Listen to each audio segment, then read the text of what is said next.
نحمده ونصلی علی رسولہ الکریم اما بعد فاعوذ باللہ من الشیطان الرجیم بسم اللہ الرحمن الرحیم رب اشرح لی صدری ویسر لی امری واحلل عقدۃ من لسانی یفقہوا قولی۔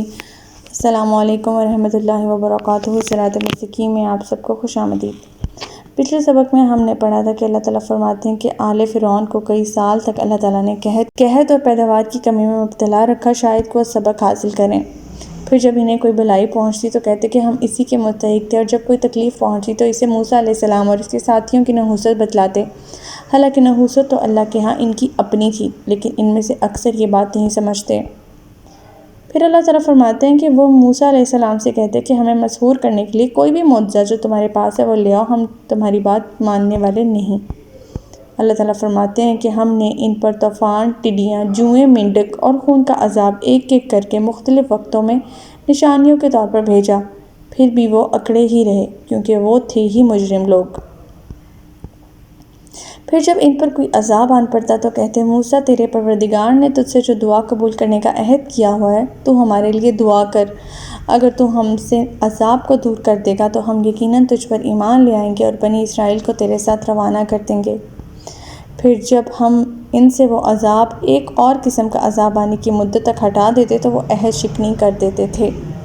ہمارا آج کا سبق آیت نمبر 136 سے لے کر آیت نمبر 140 تک ہے، تو آج کا سبق شروع کرتے ہیں۔ بسم اللہ الرحمن الرحیم۔ فانتقمنا منهم فأغرقناهم في اليم بأنهم كذبوا بآياتنا وكانوا عنها غافلین۔ آخر ہم نے ان سے انتقام لیا اور انہیں سمندر میں غرق کر دیا، کیونکہ وہ ہماری آیات کو جھٹلاتے اور ان سے لاپرواہی برتتے تھے۔ اب جب بنی اسرائیل اس سمندر کے کنارے پہنچ گئے، جو پچھلے سبق میں ہم نے پڑھا تھا کہ بحر کلثوم میں، تو انہیں فرعون کے تعاقب کی خبر ہوئی۔ وہ سخت گھبرائے کہ اب ہم ان کے ہتھے چڑھ گئے تو اب ہماری خیر نہیں۔ ایسی پریشان کن اور نازک صورتحال میں اللہ تعالیٰ نے موسیٰ علیہ السلام پر وحی نازل فرمائی کہ وہ اپنا عصا سمندر پر ماریں۔ عصا سمندر پر مارنے کی دیر تھی کہ اللہ کے حکم سے ادھر کا پانی ادھر، ادھر کا پانی ادھر ہی تھم گیا، درمیان میں خشک راستہ بن گیا، اور اس خشک راستے سے بنی اسرائیل جب سمندر کے دوسرے کنارے پر جا پہنچے تو فرعونیوں نے بھی وہاں پہنچ کر اسی خشک راستے پر اپنے گھوڑے ڈال دیے۔ جب یہ لشکر عین وسط میں پہنچ گیا تو اللہ تعالیٰ نے پانی کو حکم دیا کہ وہ مل جائے۔ اس طرح فرعون اپنے لاؤ لشکر سمیت اپنے انجام بد کو پہنچ گیا، جس کی خبر موسیٰ علیہ السلام کئی بار اسے دے چکے تھے۔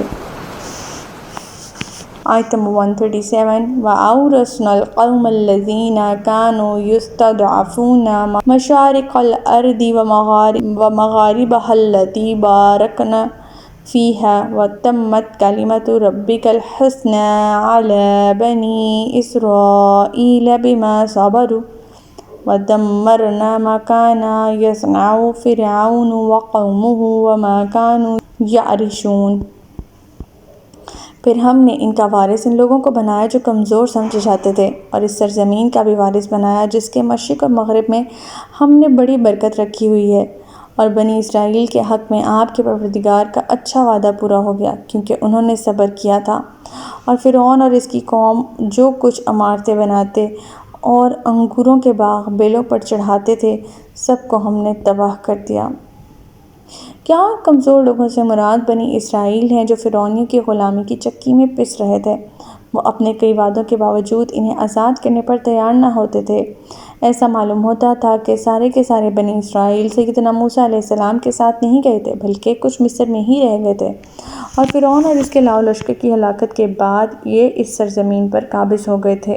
اب یہاں پہ جو برکت والا علاقہ اس سرزمین سے مراد ملک شام ہے۔ اس کی ظاہری برکات تو یہ ہیں کہ یہ علاقہ نہایت سرسبز، شاداب، خوش منظر اور زرخیز ہے، اور باطنی برکات یہ ہیں کہ یہ ملک بہت سے انبیاء کا مسکن اور مدفن رہ چکا ہے۔ بنی اسرائیل 40 برس تک تو صحرائے طیہ میں سرگرداں پھرتے رہے۔ اسی میدان میں سیدنا موسیٰ علیہ السلام کی وفات ہوئی۔ اس کے بعد بنی اسرائیل نے سیدنا یوشع بن نون علیہ السلام کے ساتھ مل کر عمالقہ سے جہاد کیا۔ اس میں انہیں فتح ہوئی اور اللہ نے اپنا وعدہ پورا کیا، اور بنی اسرائیل اپنے آبائی وطن ملک شام کے وارث بن گئے۔ آیت نمبر 138۔ وَجَاوَزْنَا بِبَنِي إِسْرَائِيلَ الْبَحْرَ فعتوا على قوم يعكفون على أصنام لهم قالوا يا موسى اجعل لنا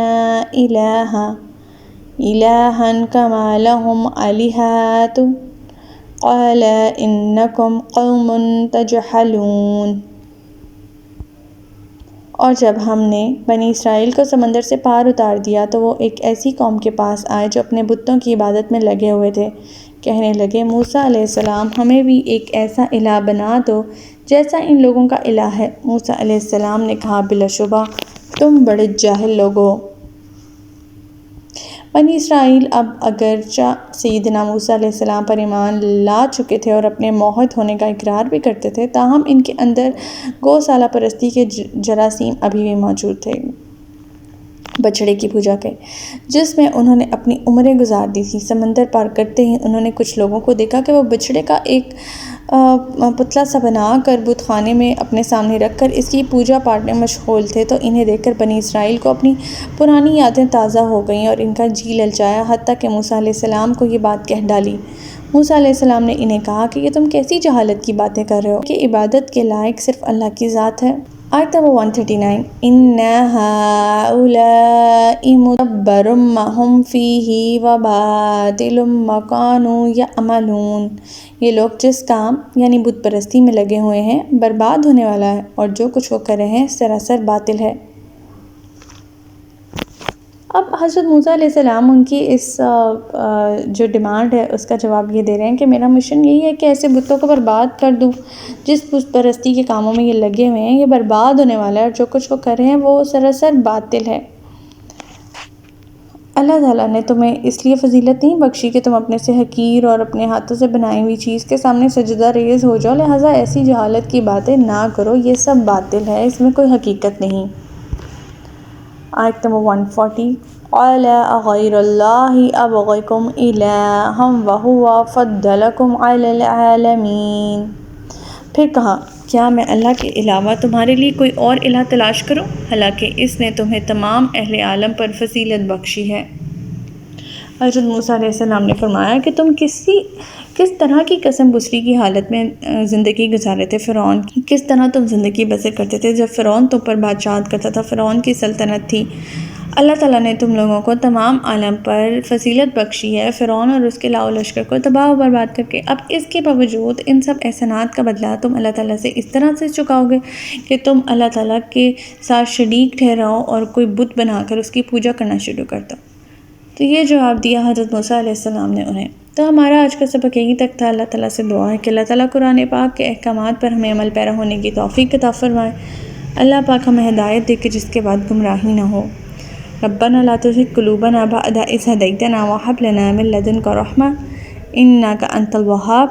سبحانك اللهم وبحمدك نشهد أن لا إله إلا أنت أستغفرك وأتوب إليك۔